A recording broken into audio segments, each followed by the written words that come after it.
Good morning. Good morning. Good morning. Bring this up. Nope, that's not it.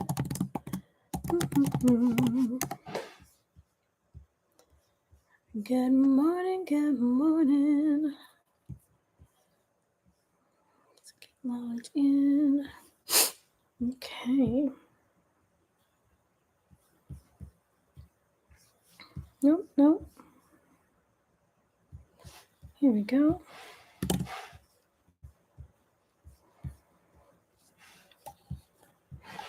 Hello. Happy Monday.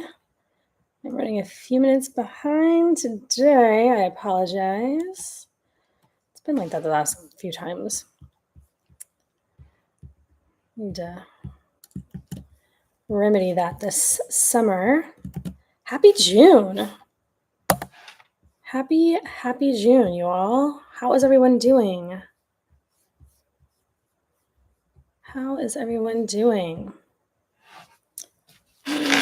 Lower this. There we go. A bit better. We are going to get started here in just a second. Let's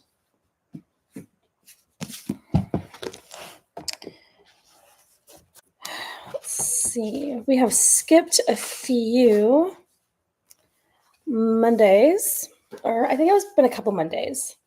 It was a couple Mondays. 2 Mondays ago, I was like up until I was up half the night. Sunday night into Monday morning. And so waking up in time for the Monday morning show was not going to happen.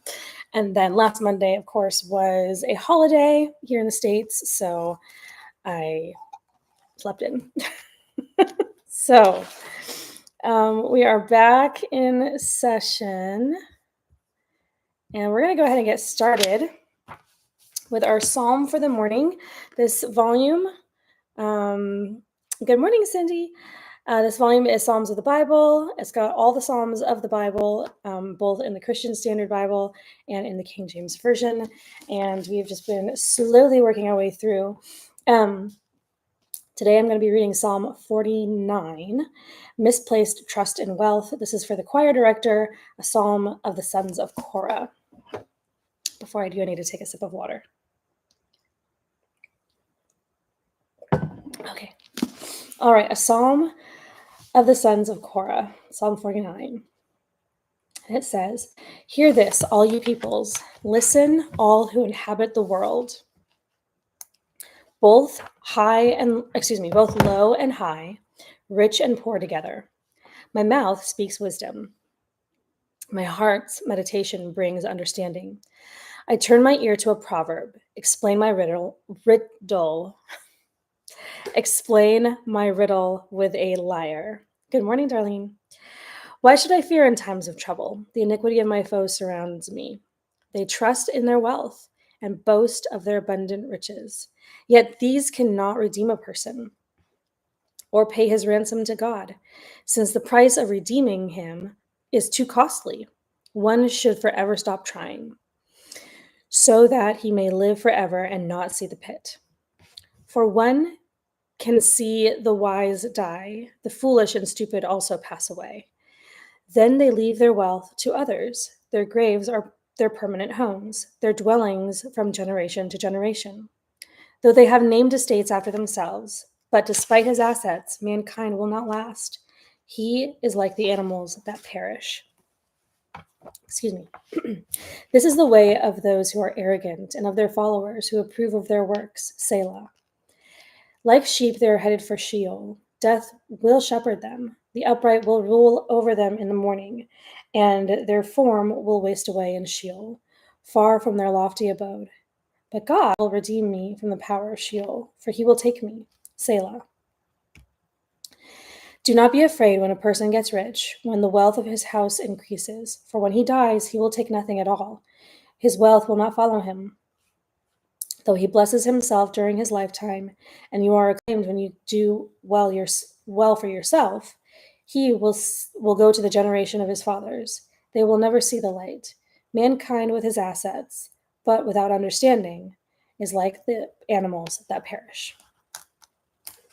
Very serious words. It actually reminded me a lot of Ecclesiastes. It sounded a lot like Ecclesiastes, where he talks about how everybody dies and you can't take it with you, and it's better to live a good life, um, and not put your well, this is from this psalm, not putting your trust and your dependence on wealth, because even if you make a name for yourself, even if you have property, even if you do well in this life, because you can't take it with you, it's going to go, to the next person who might inherit it, all these different kinds of things. So the bottom line is make sure you place your trust in God, because he's the only one who can save. He's the only one who can redeem. He's the only one who can give us eternal life. So anyway, that reminded me a lot of Ecclesiastes. It's a great psalm. Okay, let's do a question real quick. Oh. Excuse me. I try not to yawn, and sometimes it's really hard. Okay. Let us do a question.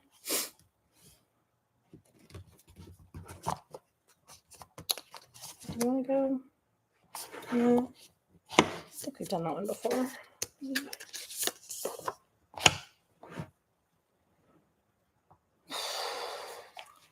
I don't know if I want to go that deep today. The struggle of Monday is real this morning. Oh my goodness. I know, right? Okay. No, I don't want these questions. Let's try something else.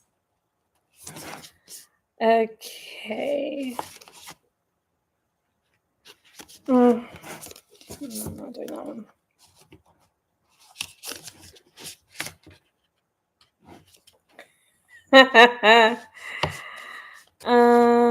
Good morning. Good morning. Good morning. Oh, my Lanta. I am not liking any of these questions, you guys. I'm like being really particular.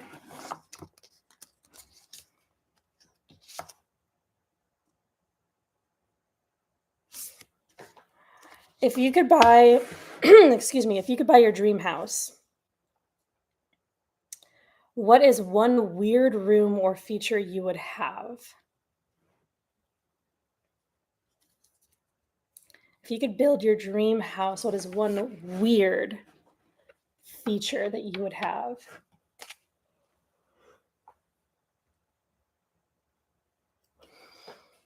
I don't want anything weird in my dream house. I want a library, obviously. A round library. Okay. / office. I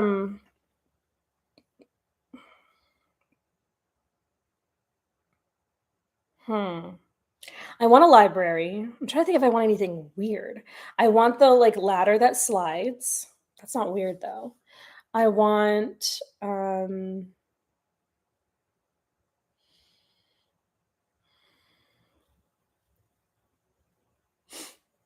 a studio. I want a sewing room. I don't know if I want anything weird though. Does anybody want anything weird? I don't want I don't even know what weird would be. My brain's not imaginative like that when it comes to houses. I have to see stuff to be like, oh yeah, okay. I could see that. I've seen some weird things. House hunting. I've lived in a lot of rentals over the past decade and a half. Furry walls would very much be weird. Yeah, I don't want furry walls. So I've seen some weird things house hunting, having lived in several rentals over the past, almost 20 years. But I didn't want any of it. A room self-contained acoustically, equipment, humidity, and temp control for the piano and other musical instruments. That would be fantastic. That's not weird though. That's not weird. Maybe it's not normal or common, right? Because not many people are going to have a room um, that is set up for acoustics and humidity control. But that's not weird. All right. I want to know if anybody wants anything weird. You know? You want an entry gallery with rotunda, library, and ballroom entry. Oh, that'd be so nice. Again, not weird. I like that. Janet says, maybe not weird, just niche. We'll go with niche. Why don't we change the question? Is there something that you want that's niche? And if you actually want something weird, let us know. Let us know if you want something weird. No judgment. If that's what you want, that's what you want, right? Oh my goodness. I like niche. I like the thought of niche. Okay, we are in a new month, you guys. A brand new month. I've barely touched my planner in the past few weeks because I've been mainly working on one thing. Oh, look at that. It looks like I need to. Oh, I do. I have no more weeks left in my weekly booklet. So what I'm going to do is I'm going to write in one of my blank ones that I skipped and then transfer that over. So, wild birds in your rotunda. Good morning, Alma. That would be interesting. Huh. You'd love to be able to connect a camp out room to your office. A sunroom that is set up as a tent. Ooh, that's interesting. That'd be really interesting. All right, you all. Keep talking about your weird rooms. We are going to move into the goal setting portion of our morning. I haven't even decorated. I never decorated my calendar for May, and I haven't decorated it for June. Okay.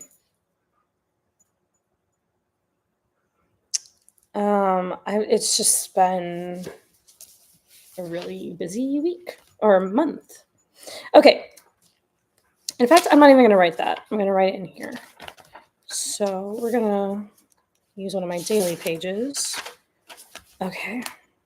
So my goals for the week. Man, I need 3 goals. You have an either you're back home and trying to get back in the swing of things. Oh, that's right. You're back home. And you have an either, darling. Okay. I feel like, thank you. It makes me feel less whatever, inept. May was very fast. I clocked a lot of hours. I'm not where I thought I'd be. However, I made some really, really, really great progress in the project I'm working on. But it's just, and summer is 2.5 weeks away. I can't even. So we're going to get back on track. I have been doing really well when it comes to walking. I got my sleep schedule a little bit more in control. I was like pulling really, really late nights. I've cut back a couple of hours. So going to bed a couple of hours early, waking up a couple of hours early. So that's really great.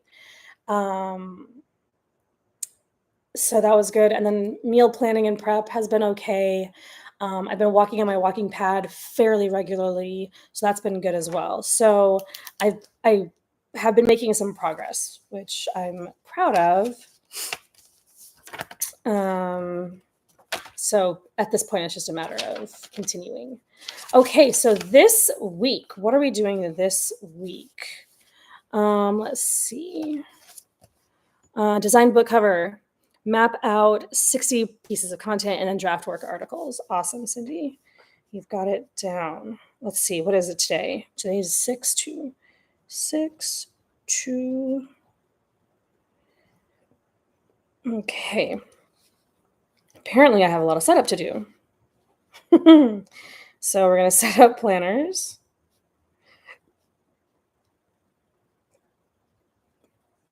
Because I need to do my weeklies, I need to do my monthly, and then I need to do my power sheets. I didn't use power sheets last month either. So set up planners and power sheets.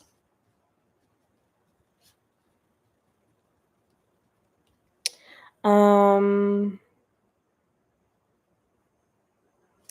need to finish. Okay, there's a piece of the project. There's two. Well, I have these guides that I'm working on for Club 119 that I need to finish this week. They have to be finished this week. Okay, so we're doing that. Finish the guides. Today we are getting our passport applications in. Because we're traveling later this year and we need our passports. So we're doing that. We did our pictures over the weekend. Today we're doing our applications. So, but that's already scheduled, so I'm not going to write that down. There's something else that needs to be done. I need to, this isn't a priority for the week, but it is something that needs to get done. I need to, what is the word? Meet up? Touch base.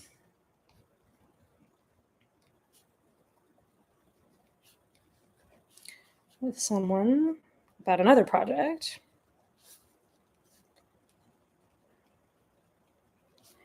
And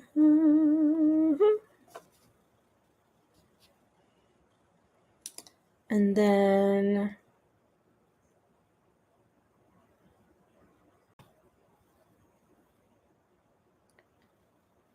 I need to write my link for my pen. These are, yes, I can do that. These are Mr. Pen. Be just a second. I'll share a link. Do I have? I don't have one generated. Give me 1 second.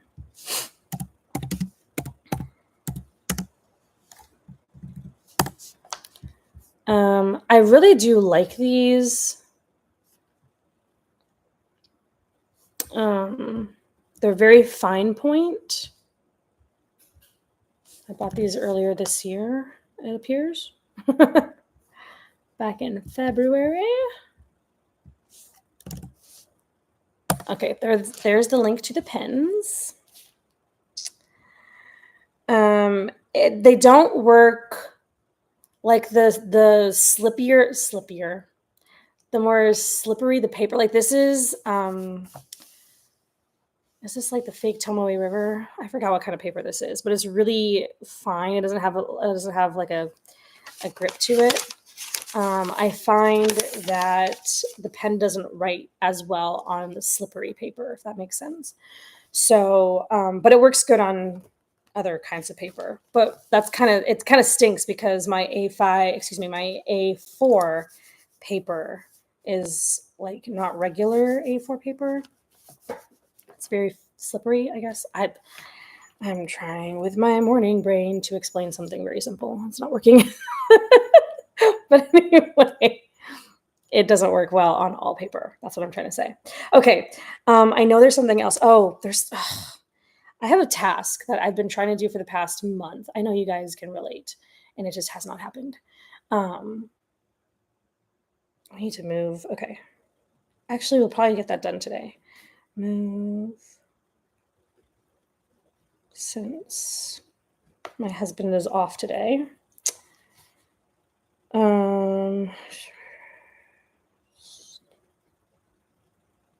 To storage unit.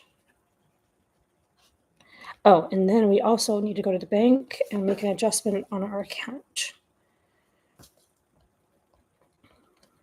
Okay.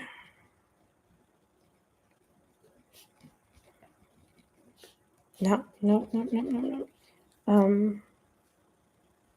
do you call that? Increase. My brain. Limit.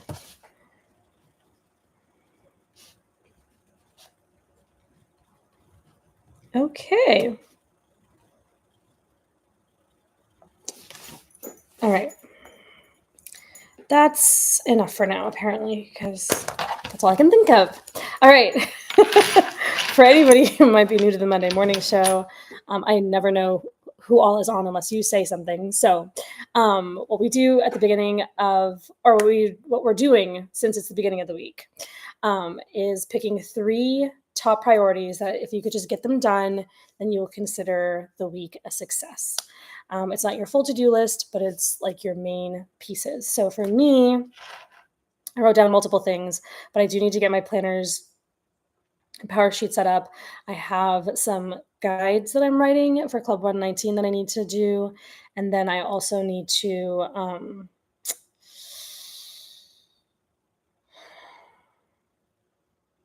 oh man, there's something else. Oh, I think I've got some clutter I need to take care of in our bedroom. There's always clutter. Am I going to put that as a priority though? All right, I have a slot for a third one that I'm not quite sure of yet. Okay, but I have a lot more. Good morning, Ruben. Good morning, good morning. Okay, so those are my priorities. If you want to share yours like Cindy has done for the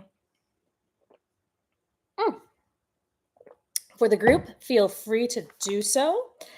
I do want to write, okay, I've been mad busy and I haven't been reading really at all. My husband and I started an audiobook over the weekend that we want to finish, which we should be able to finish this week. But other than that, and I have been reading one novel very slowly. I needed to be done with it a long time ago, but I do want to write a summer TBR for myself because I want to read more. Because I do not want to spend all of my summer on my computer screen. Okay, staring at my computer screen. Okay. Oh, there's something else I need to do. I need to check. Balance. I have a lot of things to get done. Okay. Here we go. You're still listening to The Warmth of Other Suns? You've been working on that one for a while, I think, right? Yeah. There's, I don't know. There are times where, like, I will be reading a book forever, and then other times where I'm just like, psh, and I move really, really quickly through it. Anyway, it just happens. All right, speaking of books, let's pull 3 colors, 2 to 3 colors. You all give me suggestions. I have an idea of what I might want to pull, depending on what you guys suggest. Reading through Claire Keegan, currently reading Foster. Claire Keegan, am I familiar with that name? Tell me more.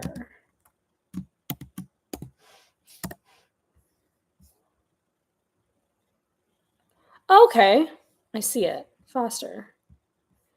Interesting. Oh, Ireland. Without knowing when she'll return. Interesting. Okay.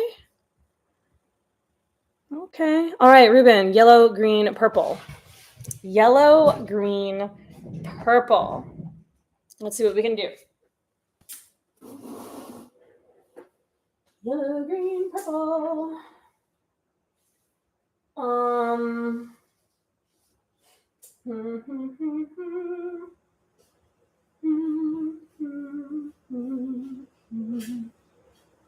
I do not have a lot of purple. I feel like the ones that I would recommend. By the way, not everything on my bookshelf am I gonna recommend, So there's gonna come a point where I'm gonna run out of stuff, even if I haven't recommended every single thing on my shelves, So yellow, green, purple. Let's see. Founder's Key. I've definitely recommended that before. Recommended that in purple.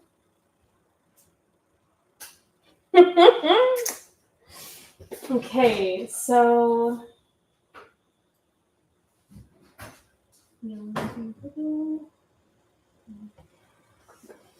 I might have to. Okay, that's just my nonfiction. Here's the thing. I've got books over at my other. This is what kills me about the fact that I've had to separate my library because I don't have everything on me anymore, which stinks. I think I have recommended that. Let's see. Wait, yeah. That's okay. That's okay. Not a problem.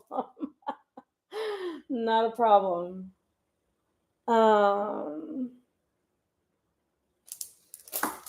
I feel like I've recommended this before, but have we talked about On Earth as It Is in Heaven? It's got sort of a yellowish spine. Have we talked about this? It's by N.T. Wright. Cindy, Darlene, you guys are my record keepers since I have not been good about keeping record of these kinds of things. I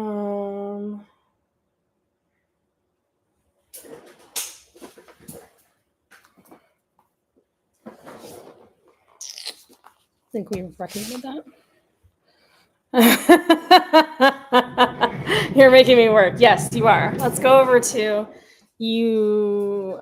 Yes. N.T. Wright is awesome. He is awesome. Okay, I'm going to move over here to fiction and see if there's any fiction I can recommend.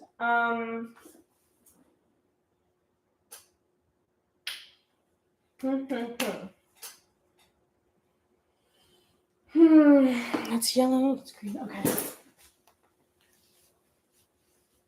Ba, ba, ba. Do, do, do.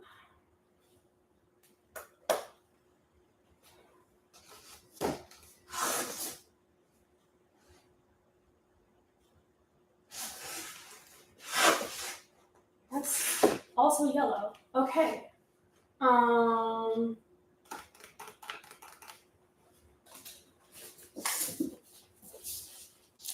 I'm sorry. I was not in frame. I apologize.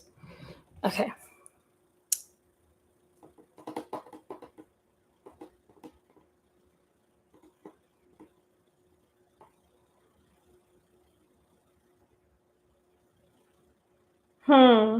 Maybe this one. Maybe that one.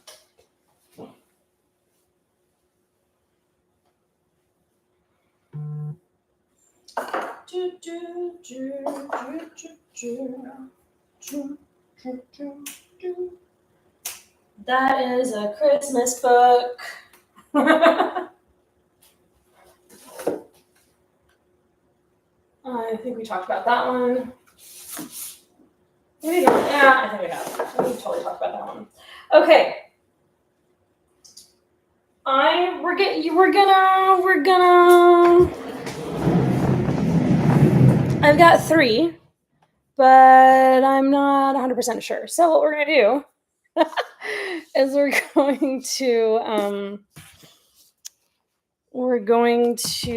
going to pick some randoms. Oh, this is purple. Here we go. This is purple.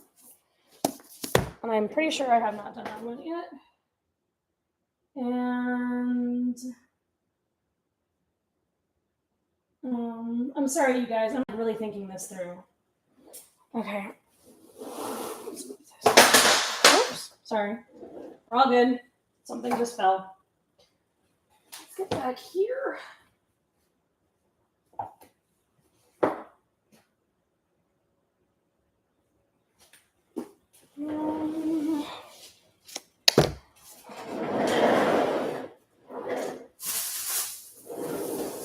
Also,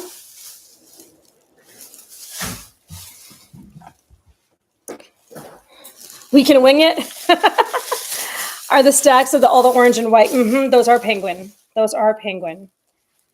They are indeedy. Okay. we're just going to wing it. We're just going to wing it. All right, let's talk about On Earth as It Is in Heaven. This is daily wisdom for 21st century Christians. And I believe this is a compilation of writings from N.T. Wright on different topics. So here's the inside. From leading Bible scholar and New York Times bestselling author, N.T. Wright comes a fresh, invigorating selection of 365 inspiring readings that offer the readers a chance to engage with Bishop Wright as never before. Modern pastors and their flocks have long considered Wright a role model for how to be a thoughtful Christian in today's world. These selections from his best-selling books, including Simply Christian, Surprised by Hope, Simply Jesus, After You Believe, and more, will guide, train, and educate Christians in their beliefs and the practices of the faith. Christians can rely on his wisdom to guide them through each day of their lives throughout the year, beginning and ending on the most important theme of the Christian life, Easter. Filled with Wright's reflections on everything from faith, mission, character, God's work in the world, and much more, On Earth as It Is in Heaven infuses inspiration and new life into each day. Each page will inspire Christians in their search to live their faith authentically and biblically in today's world.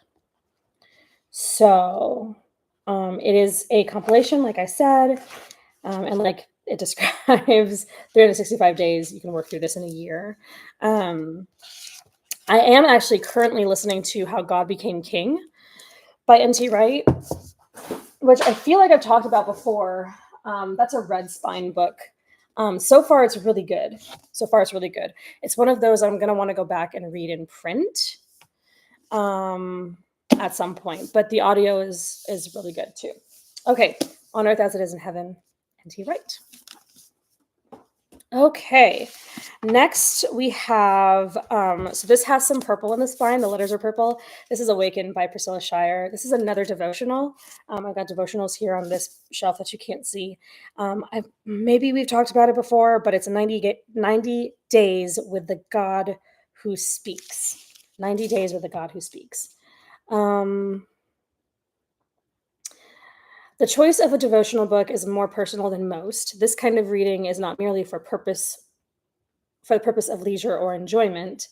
Sorry, I didn't read that right. This kind of reading is not merely for the purpose of leisure and enjoyment. With this kind of book, you're praying for something more, to hear from God, receive his direction, and be refreshed in the depths of your soul. This has been a while. This book came out in 2017. And there are some journaling sections, which I have done. I've not finished the book, but I have, oh my goodness, I have done some, I have done some of the journaling. It's always fun to look back. Okay. With her first devotional book, Priscilla Shirer makes your choice easy. For even though she's written multiple best-selling books and Bible studies, even though she regularly speaks to thousands at conference venues and churches around the world, it all starts for Priscilla where it all starts for you. Alone with God, alone with his word. These 90 devotions from the heart of a mom, wife, encourager, and friend will awaken you each day with fresh insights gleaned from scripture, ready to help you mine treasures from God's spirit and fortify you for the day ahead. So if you're looking for a devotional book, we have talked about this. Okay. Then this might be one you look into. All right. Speaking of devotional books, oh man,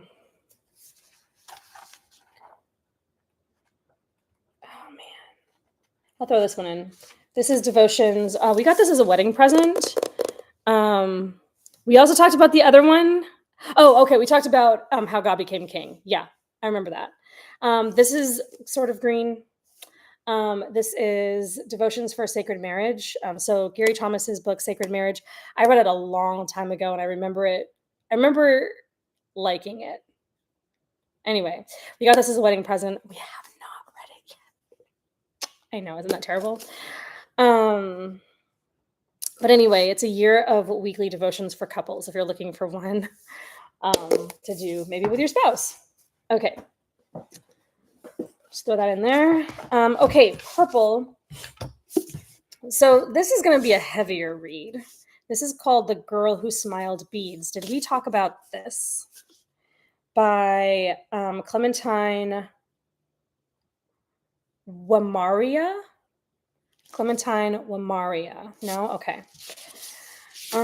This one is The Girl Who Smiled Beads, A Story of War and What Comes After.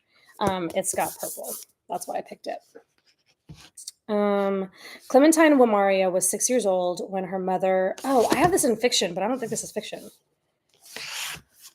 Not everything from... This is a Book of the Month book. This is nonfiction. Okay, so I need to re-catalog this somewhere down here. This is a Book of the Month book that I did not buy from them. I got it at a thrift store. And most of the time, Book of the Month is fiction, but they do throw some nonfiction in there. So I have this miscategorized. Clementine Wamaria was 6 years old when her mother and father began to speak in whispers, when neighbors began to disappear, and when she heard loud, ugly sounds her brother said were thunder. In 1994, she and her 15-year-old sister Claire fled the Rwandan massacre and spent the next 6 years migrating through 7 African countries, searching for safety. Perpetually hungry, imprisoned, and abused, enduring and escaping refugee camps, finding unexpected kindness, witnessing inhuman cruelty. They did not know whether their parents were dead or alive. When Clementine was 12, she and her sister were granted refugee status in the United States, there in Chicago, my neck of the woods. Their lives diverged. Though their bond remained unbreakable, Claire, who had for so long protected and provided Clementine, was a single mother struggling to make ends meet, while Clementine was taken in by a family who raised her as their own. She seemed, at least on the surface, to be living the American dream, attending private school, taking up cheerleading, and ultimately graduating from Yale. Yet the years of being treated as less than human, of going hungry and seeing death, could not be erased. She felt, at the same time, 6 years old and 100 years old. In The Girl Who Smiled Beads, Clementine provokes us to look beyond the label of victim and recognize the power of imagination to transcend even the most profound injuries and aftershocks, devastating yet beautiful, and bracingly original.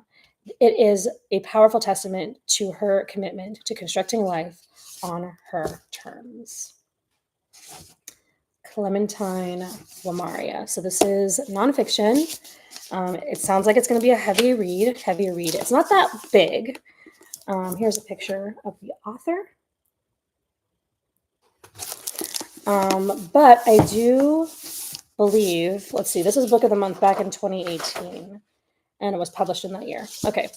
I do believe, especially when it comes to like memoir, nonfiction, that kind of thing, that reading other people's stories can help build our empathy and our compassion for others who have walked miles that we have never walked and a lot of times will hopefully never walk. So I'm a big fan of reading diverse stories of people who have experienced all different kinds of things. Obviously, this bears mentioning that not everybody can read or even watch every kind of story, meaning depending on what you've experienced in your life, it might not be healthy to explore other people's stories just for your own mental health and emotional health. So, as you heard in the description, if there's anything that's particularly triggering for whatever reason, sometimes it's best to sit it out and read somebody else's story. That might be more helpful and useful to you. So, The Girl Who Smiled Beads, On Earth as It Is in Heaven, Awaken. Those are 3. Did we get the colors? We got the colors. Purple, yellow. Oh, we said green, right? Yellow. Oh, green. I didn't do green. I did 2 purples. That's what I did. That's what I did. Oh my goodness gracious.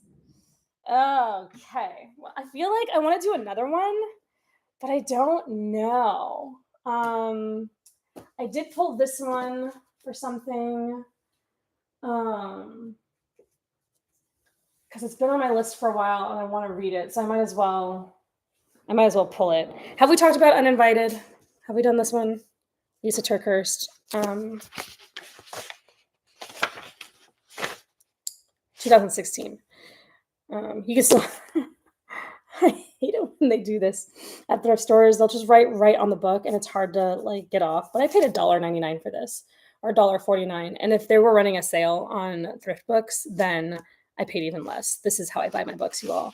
All right, Uninvited by Lisa TerKeurst. Living loved when you feel less than, left out, and lonely.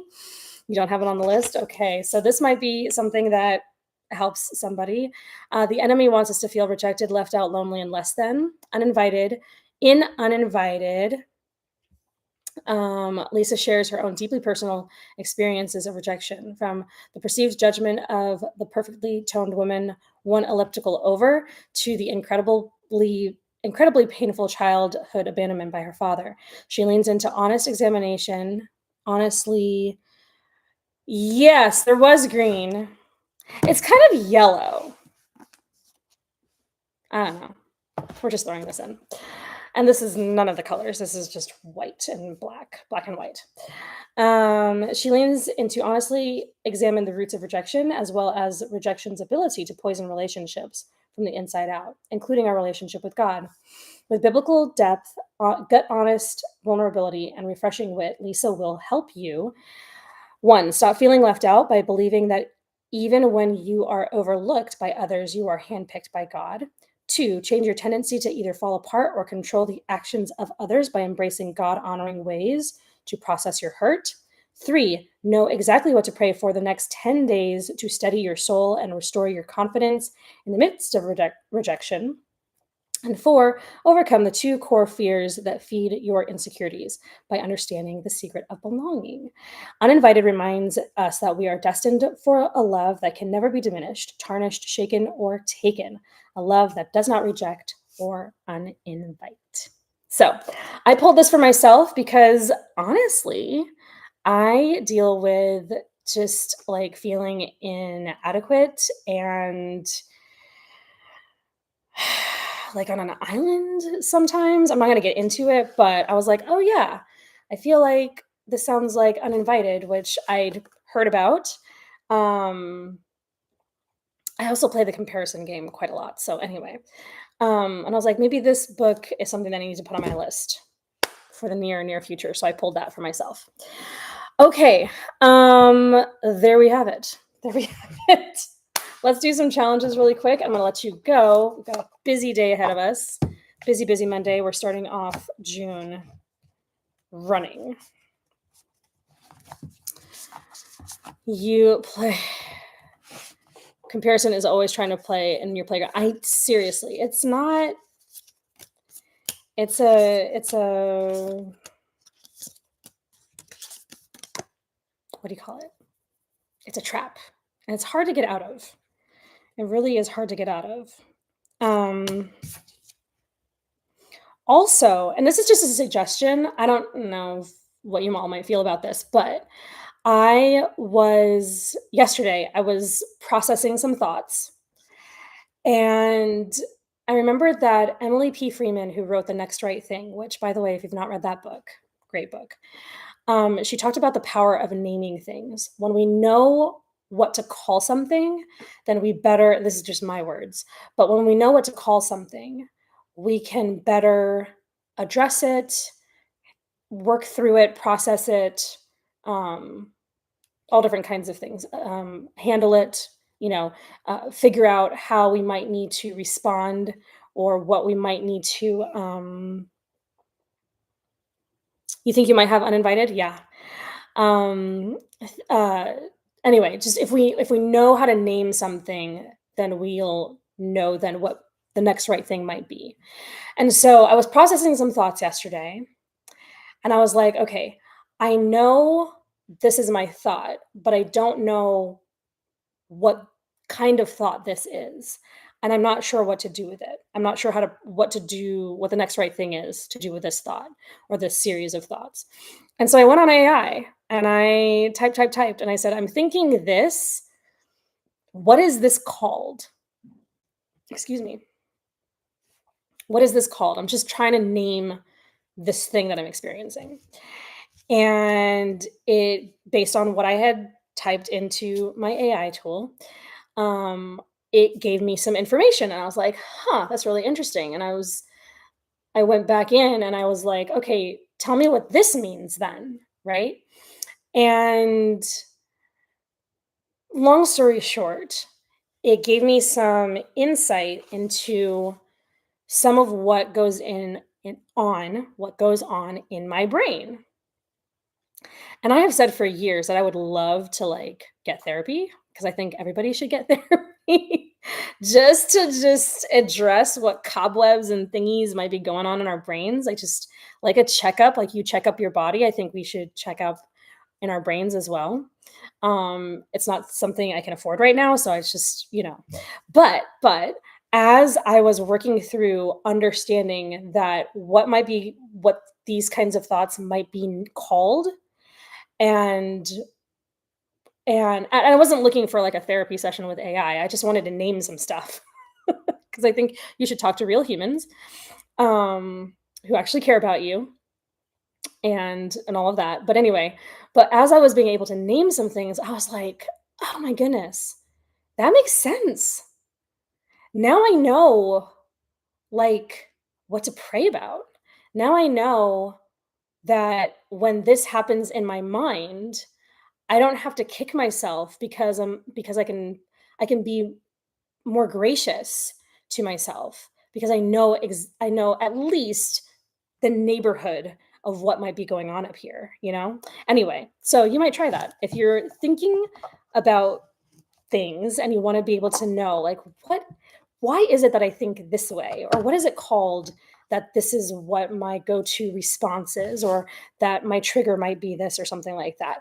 Understanding what's happening up here gives us a lot of information that we can then take before the Lord, that we can go to a trusted friend and talk about, that we can, talk to our spouses about, or whatever. We'll understand why we might function in a particular way in our families, on the job, with your kids, so on and so forth. So, anyway, and that's even before going and seeing somebody. Just being able to name things is super, super helpful.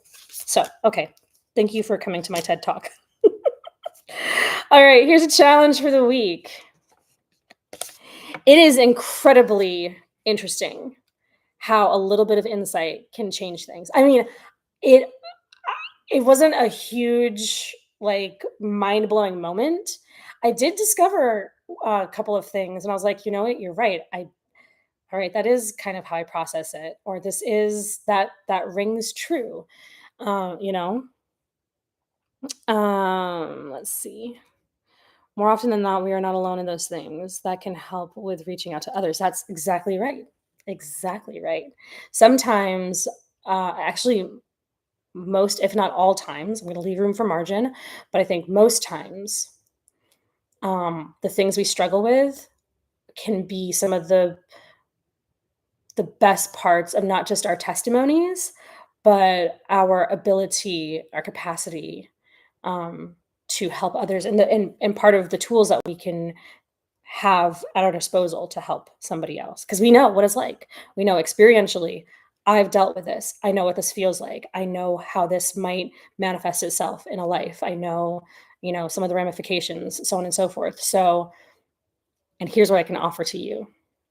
And so that's just God turning um, ashes into beauty, right? So anyway, great point. You can't afford therapy either, so you listen to Therapy in a Nutshell. What is therapy in a nutshell? Tell us more, Alma. Tell us more. Okay, while you are hopefully going to tell us about that, I have a challenge. I had it in my hand. What did I do with it? Here we go. Be on the lookout for something beautiful today. Be on the lookout for something beautiful this week. How about that? Be on the lookout for something beautiful this week. We are at the beginning of a month. So let's do something that's beginning of the month worthy. Um, Actually, let's do this one too. Do that one too, but I want another one. Uh, uh, uh, uh, uh. We'll do that one too. We've done this one before, but we're going to do it again. It's a YouTube channel. Thank you, Alma, for letting us know. Therapy in a Nutshell. YouTube channel. You all, if you're looking for a little bit of assistance, we'll check it out. Check out. Adding it to the list. And you have found it to be helpful, I assume, since you're sharing it. Duh, Alyssa. Therapy. I've always found it, in a nutshell, helpful and just like reassuring when I follow people and find out, and they're vulnerable, people that you might admire or just you enjoy, whatever work they do. When they're vulnerable and they're like, hey, like I've been struggling with this, or I've, dealt with this and it was really hard, whatever. I find it so comforting and affirming, you know what I mean? Because it makes you feel less alone. It makes you feel less alone. So I am working through some stuff. And at some point I may be more like, it's nothing big. It's nothing big. It's just stuff. It's just mental stuff, But as I figure out more things, I may share a little bit more specifically. Okay. In relation to that, stand in front of a mirror this week, you all. Stand in front of your mirror. We've done this before, or I've suggested this before, and speak confidently to yourself. Now, as Christians, as a Christian, I'm not into like mantras and stuff. I don't mind using the word, but like, defining it maybe differently. But there is something to be said about speaking truth over yourself, speaking the gospel over yourself, and speaking life over yourself and over others. So stand in front of a mirror and remind yourself that you are loved by God. Thank God that you are alive and that you are strong. I would caveat that I would say I'm strong in areas, or God has given me, skill set or resilience or something like that, over time or through experiences. We are still weak because we need Jesus. And it's in our weakness that his strength is made perfect. I feel like that's Corinthians. I'm not sure where that is, but anyway. But yeah, speak truth over yourself, not over to yourself. Speak truth over yourself. Daily affirmations for seeing God's beauty. I like that. So I think a lot of us may fall into the trap. I don't want to say this about you if this is not true, but some of us may fall into the trap of self-deprecation or negative self-talk. Those things need not be a part of our lives. Speak truth over yourself. Okay, and because we're at the beginning of a month, write out a list. We love a list. Write out a yes, no list for the season ahead. So that season could be whatever you want it to be. It could be the summer season. It could be this month season. If you are in a season, particularly in terms of work or school or whatever, you decide the season. But write out a yes, no list for the season ahead. What choices would help you live out your big picture vision on a daily basis? So that big picture vision could be your 5-year plan. It could be what you want to accomplish in a year. It could be, like, again, for your job or whatever. I know, like my husband is in a new job, and he's like working on different things this next half of the year than he was earlier this year at his old job. So, whatever it is, if you are at a particular new point of any kind, or if you just want to refresh what's been going on for the past 10 years, whatever, write a yes, no list. What is going to get you to whatever your next point is, as far as your big vision, on a day-to-day basis. Okay. Yes, no list. I will do this. I won't do this. And maybe do it for a month, or, give yourself a month's chunk of time. All right. Those are our challenges for the month, or for the week. Some might stretch out to the month. So, yes, no list. Stand in front of the mirror and speak truth over yourself, and be on the lookout for something beautiful today, this week. Okay? All right. With that, we're going to close up. Thank you so much for hanging out with me, you guys. I hope you have a wonderful Monday and a wonderful week. And I will, Lord willing, be back next Monday unless something happens. So have a wonderful week and stay focused, stay on task, look out for beauty, read a good book, read a good book, and we'll talk later. I'm going to have prayer and I'm going to let you go. Dear Heavenly Father, thank you so much for this day. Thank you for waking us up this morning and giving us life. We ask now that as we go about our week, whatever we have on our plates, whatever has been given us to do, whatever has been placed in front of us to be responsible for, to handle, to navigate, to process. Lord, we put it all at your feet, and we ask that you would bless our efforts. Sometimes they feel small and inadequate, but we know that in our weakness and where we can't fill in all of the spaces, you come in and you fill in the gaps, and you turn ashes into beauty. And you take our work, and sometimes we don't even know how, but it gets the job done. And we're just so grateful. And so we ask that you be with us, give us wisdom, give us insight when we need it, help us to even know what to pray if we're dealing with emotions that might be confusing, or understanding relationships, or just whatever it is we've got going on. Lord, you see it all, and we ask that you would help us to manage and navigate. I ask that you would be with every family represented here, both live and for whoever watches the replay. So grateful for this time that you give to us, and I ask that you would continue to bless, keep us, and point us in the direction you would have us to go. Thank you for all our blessings, and thank you for your love. In Jesus' name, amen. All right, you guys, thank you so much. I will talk to you all later. I want to make sure I didn't miss anything. And if you wanted anything that we use here on the Monday Morning Show, it is up here in the chat. Excuse me, I'm so sorry. It's up in the chat. You can see the favorites page linked, and you can check it out. Anyway, if you need me, you know where to find me. I will talk to you all later, and have a great rest of your day. Bye.